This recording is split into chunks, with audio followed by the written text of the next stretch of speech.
Welcome to The Truth in This Art. I am your host, Rob Lee, and today I am chatting with a film photographer based in Washington, D.C. and Lagos, Nigeria, right? Her work has been recognized by the Pittsburgh Art Society, Blackest Magazine, and the National Museum of Women in the Arts. Please welcome Lisa Brown. Welcome to the podcast. Hey, thank you for having me on your podcast. It's Absolutely. Appreciative. So thank you for coming on. I think this is going to be cool. We met briefly at one of the movie things, so that was cool as well. And it's good to be able to connect and really link those dots together. So for the folks who are undipped, to give us those vital stats. Where'd you grow up? I heard, how'd you get into your work? And I heard that you started taking pictures around age 7. So is that true? Give me those details. It is. So I grew up in D.C. I'm from originally all over D.C. My mom was a very nomadic person. She didn't stay in one particular quadrant of D.C., but I mainly grew up in Southeast.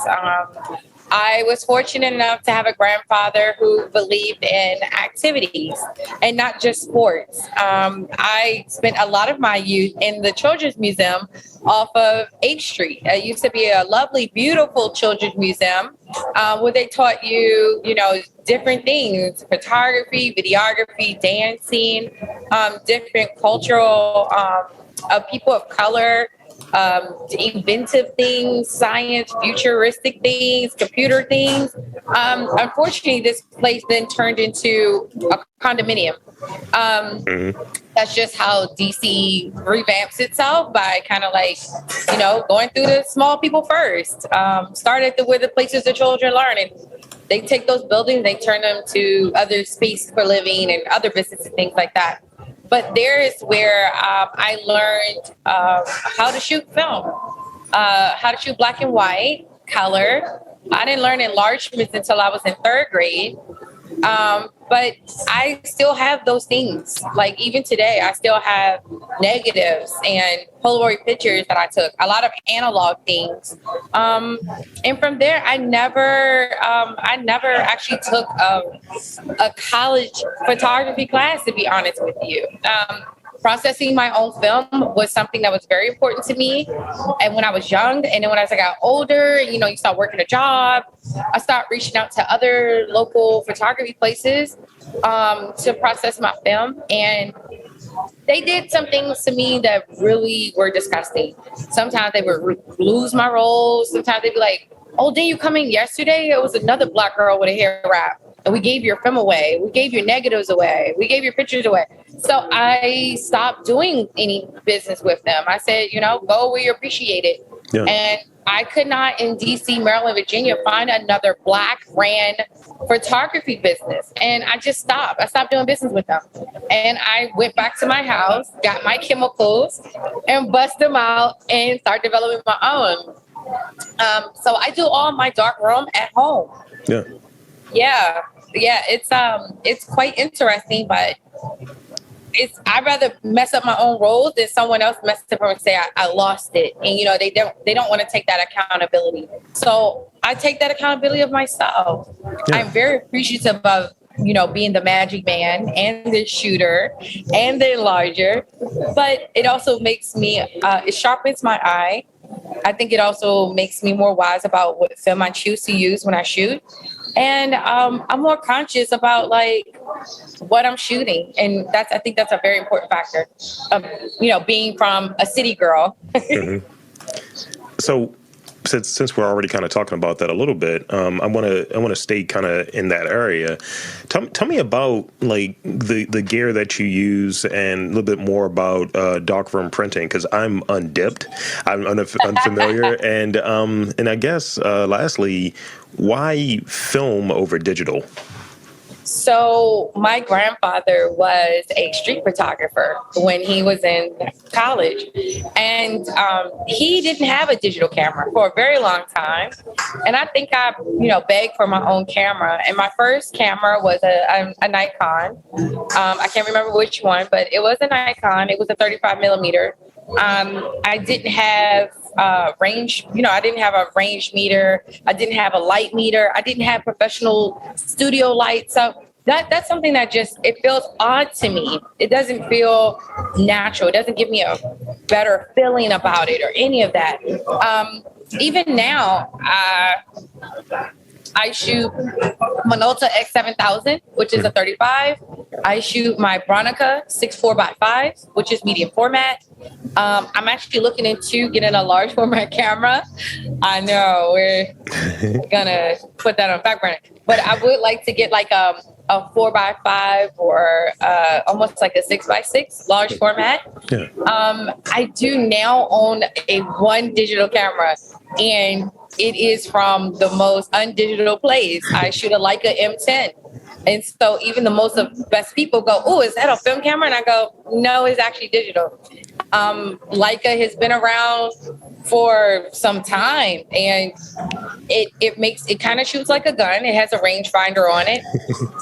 It's very heavy. It's made out of like the most, it kind of almost feels like a snug nose revolver. And because I actually shoot, it actually feels good to shoot with it. Because when you shoot, you always think about the range of something versus focal point. And so I have a rangefinder. And that's only because recently during the pandemic, the price of film went up by 30% after January. Wow. It went from a $5 roll of film to a $15 roll of film. More people start shooting film just because it's the end thing to do. Yeah. And unfortunately, the companies took that and said, well, we're going to skyrocket our price. So I think very shortly, I'm not saying it's going to die, because film is never going to die, but it's going to become like a niche. It's going to become an elite niche place where, unfortunately, you're not going to see people of color or people who are not going to be able to afford it. You're going to see them kicked out first. Yeah. Darkroom is where the magic happens, not just in the bedroom. So this is a place where you get to control your negatives. Negatives were not made to be scanned. Negatives were made to be enlarged. You become the editor when you learn how to dodge and burn. Mm-hmm. That is an important art factor. That's something that a lot of people know nothing of. A lot of schools have taken out dark rooms. Very little colleges and universities still teach film and actively do darkroom classes. It's very little of them, especially in this area. Even though our area is a very public communication service area. Like there's lots of places like radio, podcasts, television. A lot of these people have no idea anymore about a dark room. It's just something they took away from us and said we no longer need, and here's some technology and move on. So I'm very happy that I don't offer people copies all the time, but I can actually give them a one-of-a-kind enlargement. Yeah. And that's something I think just coming back to owning art is important, that you too can buy art. You too can have a black person's work hanging in your home. And you deserve it. You deserve it. Everyone deserves to have art. And when I, you're right. Like, there's so much more, because you're the first person that I've interviewed. I've interviewed a fair amount of photographers that has mentioned like darkroom or what have you. I mentioned, when I think of a darkroom, I think of something in a movie where somebody's like, oh my God, that's in the corner. We found him. There's the lone gunman or what have you. And, it's a spy thing, but yeah, it's, they make it an accessibility. And, I've heard the thing about the cost of rolls going up considerably. And it's made people who shoot and film that much more discerning about what type of shots they're doing. And, it definitely changes how you approach your craft, your practice. So let's talk about photographers that have influenced you. But let's add this layer to it. So obviously there is influence from your grandfather. So what photographers have influenced you, and what non-photographers, like other people in the arts realm, have influenced your work? Oh, you asked me my tough question. So my grandfather is number one, the person who turned a camera to me and said, here, don't drop it, but yet do what you want. Mm-hmm. And I took that in a very figuratively form. I took that camera And I took those cameras, and the same camera I had since I was 7 and 6, I had until I was like maybe 16, 17, which was a long time. I took it to the Go-Go. I took that camera to all night in Baltimore. I remember taking those cameras to Georgia Avenue Day in DC, Caribbean Fest in DC. I took it to a funeral. I took it to a baby shower. I take my camera everywhere. In fact, if you invite me somewhere, 9 out of 10, I'm gonna have my camera on me. I'm not gonna have it just to shoot what people want to shoot, though. Yeah. I shoot whatever I want to shoot. Like that's just something I do. And I always get to capture these moments where later on, you know, we get to sit around and have a few drinks and pull out the photo book and have a good laugh.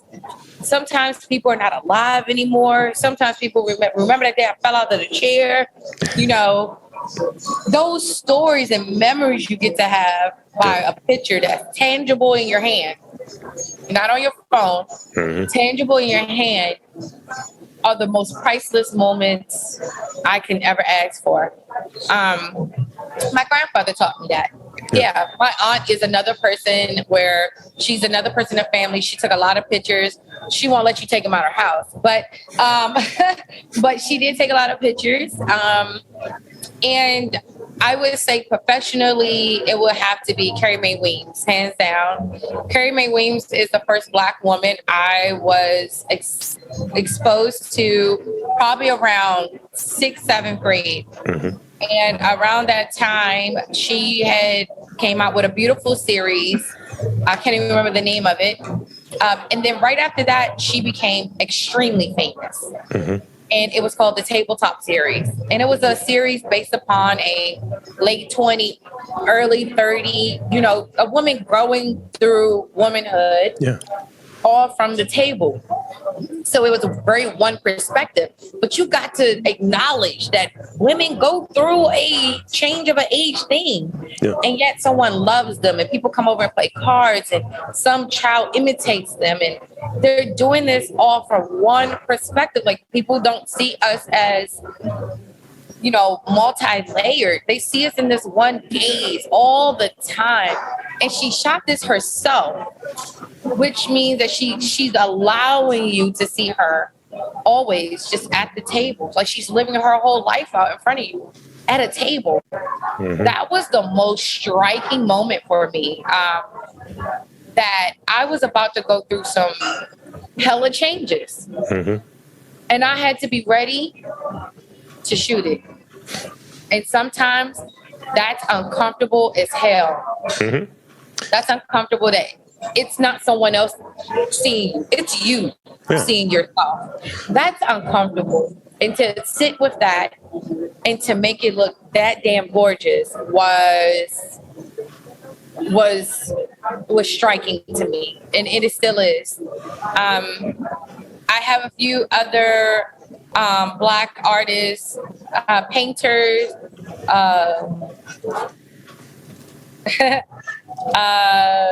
Marshall is one, Cleo Wiley is another. Like, just striking, gorgeous, especially from Black men.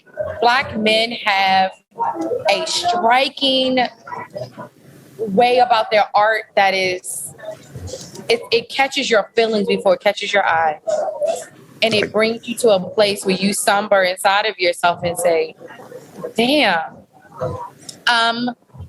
Also poetry. Poetry is something, when I read like Paul Laurence Dunbar,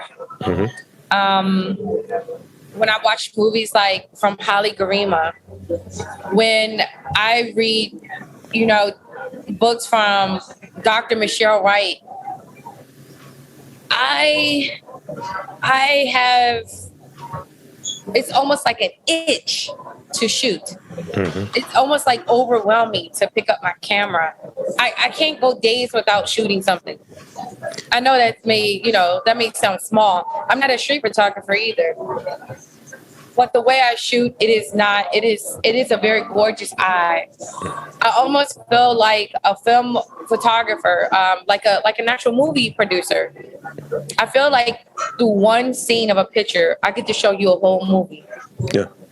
Like I get to show you someone else's gorgeous life. And we're just sitting in a dark theater watching this screen of what someone else did. How do they eat? How do they bathe? Did they brush their hair? How the sun touches their face? How do they touch each other? How do people hug each other? It's to me a very amazing experience to be behind the camera. And it feels good. It feels really good. So with that, I want to say one thing, because you touched on something that caught my attention. Like out of all the stuff you said, it's a lot there to unpack. But one thing that specifically caught my attention, like in a really broad kind of way, was sometimes when I see myself in a picture, I don't know what I look like until I see myself in a picture, and so I can kind of relate to this notion that, wow, this could be, how do I feel about it? What does it look like? And when people capture those candid things, like, I didn't realize that I smile as much as I do. I didn't realize that I gesticulate as much as I do, and I don't know what to do with my body most of the time. So when people capture me in a picture and it's like, yo, here's some pictures from the show the other night, bro. I'm like, ew, that's what I was doing? You let me do that? You let me look like an octopus or something? Like, what are we doing? And but, other people, it's like what they're choosing to capture in those moments, or to send and to keep. Is it that's what they're seeing me as? Because you may have a perception of who you are and so on that may not jive and match with what they're seeing and what they're choosing to. Because, especially if you're doing digital now, it's a different thing if you're, let's just speak on capturing, right? Whatever you get, whatever you see in the end result of what was taken, you're like, oh, so this is what you see. Got it. And it gives you at least some context. It's almost like looking at game film, at least when you're doing a performance or something. You're like, oh, I need to do less of that. You know what? Different shirts, more black, less colors. So it's interesting. I'll say that much. And just, when someone has, like, as you were describing, a beautiful eye, and you're kind of like seeing a certain thing, whether you're capturing just different moments, because that's really what it is. It's capturing moments. Yeah. And I want to bounce back off what you just said, like the colors. Like, I realized, like, in the 90s, we used to wear so many colors. Like, we used to look like a box of crayons. The term in DC, Bama, is a real, like, that could be a bad thing and that could be a good thing. But, we provided the actual scene to the movie, to the culture, to the music, to the art scene. Like, we were the scene. We are the scene. Like, we didn't need a backdrop. The street is our backdrop. We are the art. Like, I think visually appealing, we have always been the art. We are gorgeous, beautiful people. We are shades of brown. Even before we get to black, we are shades of black. And no matter how light or dark that gets, it's gorgeous. Oh, it is the most gorgeous thing I've seen in so many, ways that I see, especially the women. My God, I think that a brother gotta be blind to turn down a black. This is true. This is very true. And a little bit off in the forehead. This is very true. Like, damn, this woman is strikingly gorgeous. She can be 400 pounds. She could be 4 pounds. You still gonna look. It's something about it. It just is. And no matter where I've gone in the world, there's going to be a strikingly amazing looking black woman. Like, you think you want to turn your head because you know better. As a person that's their partner is a black woman, I remember, like, her complexion is very close to mine, but I remember I told her one day, I was like, yo, yours is better than mine. So I was like, yo, you like a buttered biscuit. I understand we're in the same, like, zone of brown, but your shit's better. It's just better. It just glows better. It's just something about it. And so we are our own backdrop. Yeah. And then you put clothes on top of it. Oh, it's just, I don't think I got excited as much as I did, if I do now, about shooting people with different designing outfits. When I got out of the country, People are not afraid to wear bright, beautiful colors, and my pictures come out amazingly gorgeous just to capture them. So in that, so is that one of the things that as a photographer, it changes how you interact with people and in environments? Like, you're like, yeah, I can shoot you, or you know what, just you moving a lot, let me capture that. Like, how does that, how does having that eye as a photographer change your interactions? Studio person, and because I'm not like a studio person, I'm very much so, I like to catch people how they naturally are. It is a really nice thing to just watch someone else's movie without having to direct them in their movie. It's their movie. So you just be catching me eating the entire time, is what you're saying? Yeah. In fact, when I shoot on my digital camera now, when I shoot on my Leica, I shoot in monochrome. I shoot in black and white. And I do that purposely because I want to just see what it is for what it is. I don't want to trick my eye into how bright your hat is, or how mute colored your gray sweatshirt is. I just want to see it for what it is. And I think that's now I found a joy into shooting black and white. Like I find it an absolute divine thing that I can show somebody black and white, and you get to feel them as human beings and not see them as something you want to judge almost. I think sometimes we get to a point where we judge people. We judge them. And the more and more you just see things for what they are, the more and more you're going to feel something as a human instead of making a judgment as your ego. That's been something lately I'm battling with. I'm battling with as an artist, as a growing artist. I'm there. Yeah. So I got two more real questions, and then I got rapid fire questions for you. Okay. The rapid fire questions, I've been joking. I was like, all of the goodwill that I build in the podcast, I piss away, just for context. So how do you know when an image does not work? It depends on my feelings. Okay.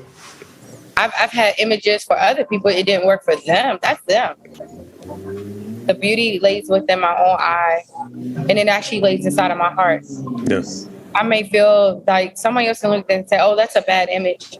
I can have 20 other people say, that's the best image I think I've seen in a while.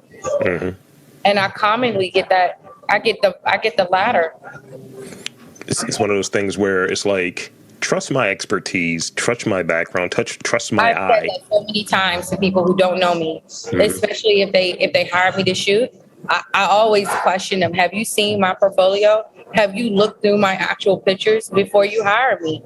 Have you taken that moment to say, this is what I do? You have to trust my eye. But if you don't trust my eye, you shouldn't hire me. You shouldn't hire any photographer if you don't trust their eye. Not just because you saw a few pictures. You should actually trust their eyes. Okay, that's legit. I value that. That's, it's the same thing. Like, you get into a spot where you're in a cohort that might be underserved, which kind of ties into my next question. But you're in a cohort that might be underserved, and it's like, oh, how do I know you're good? It's like, you're the one who wants to hire me. Trust me that I know what I'm doing. There we go. Because I'm not second guessing myself over here. I'm confident that I have an eye. I'm confident that I have a very strong eye. And even on, I'm not going to be cocky about this, but 9 out of 10 of my film shots on a medium format, and it's only 15 shots on a medium format. I'm going to go with 10. I'm going to go with at least 11 out of 15 shots are perfect. It's pretty good. It's pretty good ratio. Perfect. And it's film. So we're not over here doing light Photoshop, light work, Lightroom. No, we're going to develop it. We're going to scan it, or I'm going to go straight to enlargement. They're perfect. It's essentially like, I think film photographers are like snipers. Oh, I often say that too. I mainly shoot analog. Like, I even do some projects on Polaroids. It's just Instafilm. because I'm looking for a particular look of it. If that's not your thing, don't buy it, don't shoot it, don't hire me. And it's a bunch of us. So I'm also a member of Black Women Photographers, which people don't acknowledge that there are more of us out there than probably the dudes that people keep hiring the same shoot for over and over and over. And you keep wondering why, man, I'm looking for a different look. Why does it not look different? Well, we keep hiring the same dudes over and over and over. There's a whole group of us now. We're an organization called Black Woman Photographers. I'm part of a few organizations that I realized, like, they for so long, they just dusted us to the side and they realized, wow, we actually have working talent. Right. God-given working talent. Can't take it away. So this is the last real question, and then we have the rapid fire, and then there'll be some plugs. There'll be some time to plug. So I read that you were recognized, obviously, in the intro, Pittsburgh Art Society, Blackest Magazine, and the National Museum of Women in the Arts. I have two S's in it for some reason. I don't know. How important has recognition been for you as a Black female photographer? Oh, my God. So just to let you know, there's something that I learned a long time ago, like grades are earned. Like when you go to college, you earn that class. You earn that degree. You don't, people be like, oh, no, we ain't in the 70s no more. You earn a degree. You earn it class by class until you make up to the amount of credits they're going to let you walk across that stage and get that piece of paper saying you satisfied that position.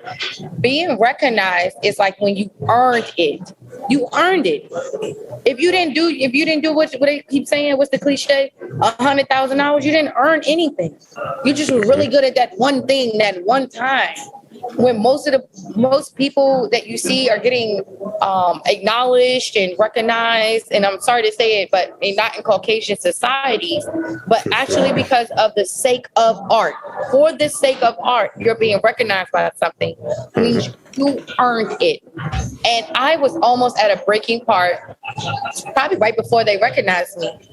I was going to just quit. I didn't think anybody cared. I didn't think nobody was, oh, and ain't nobody gonna pay you that price for a photography, gig. I really felt belittled. And as a Black woman, it makes you feel like scum. It makes you feel like dirt.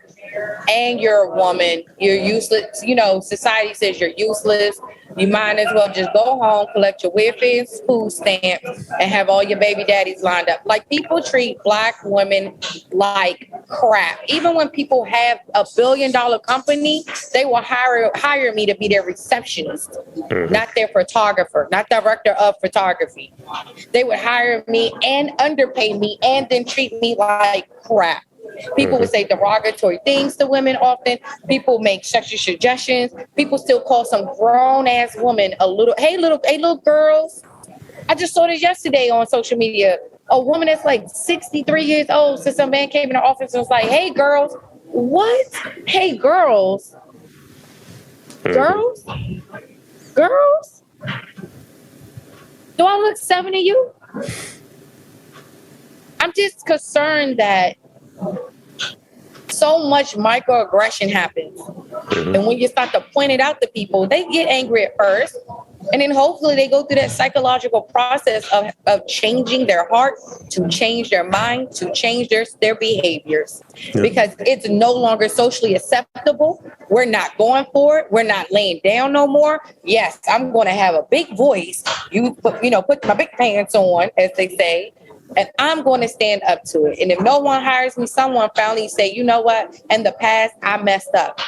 I overlooked these people because I thought that they didn't have the education, the talent, the professionalism to handle this style of business. And we do. And what they're starting to realize is that they're shorthanding themselves as a company to not hire us. You realize you're losing money. You could have got billions of dollars more, but just what is these minority diversity? People could have actually had billions of dollars if they had just hired us, not try to steal our ideas, to make movies, music, sound, clothes, shoes, new cultures, rap music. Everybody want to wear a Badu hair scarf. Like, Like, no, if you had just honored us for who we are as just human beings, we could easily make your life so much better. But because social culture said that this was acceptable to degrade us, call us big lip, dark skin, and all types of derogatory names, now it seemed like it's reversed. It seems like they want to be big lip, big butt, big earrings, talk real loud, snap their fingers and say, girl. They into it now. But by now, we're like this. We on to something else. Y'all on to We're something else. silent. Yeah, we're silent with our passion. We're silent with our talent. And so to me, it was a sign from the most blessed of high to say, her, recognize her. And it was by the person that I look up to, like Larry Minta, someone who wants to push Black art into the world because we deserve to have a spot. We don't deserve to be undercut and be treated and gracefully announced like everyone else as artists. And so I've taken it as, anyone who features me, I take it as a blessing and a thank you.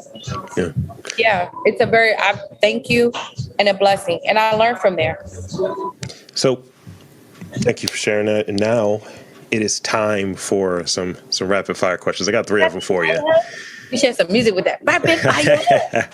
Okay, let's go. All right. So this first one, this is a recent addition to it, and this is a new rapid fire question. You'll be the first that's actually getting it. So I want to see how it works. What is the first letter of your favorite curse word? B. That's great. Describe yourself in one emoji. In what? In one emoji. The smiley face with the thug tear that come down off of it. That's great. Lastly, what is your definition of beauty? Since you have an eye, what's that definition of beauty for you? Beauty is when you see something and you want to hug yourself. You're off the hot seat. So with that being said, I want to thank you for being on this podcast. And 2, I want to invite you and encourage you to tell the fine folks, the listeners, where to check you out, your work, social media, website, all of that good stuff. And thank you for coming on to this podcast. Thank you. I am DC Mamacito on Instagram. I'm DC Mamacito on Cash App and Venmo and Zelle because them dollars need to come over.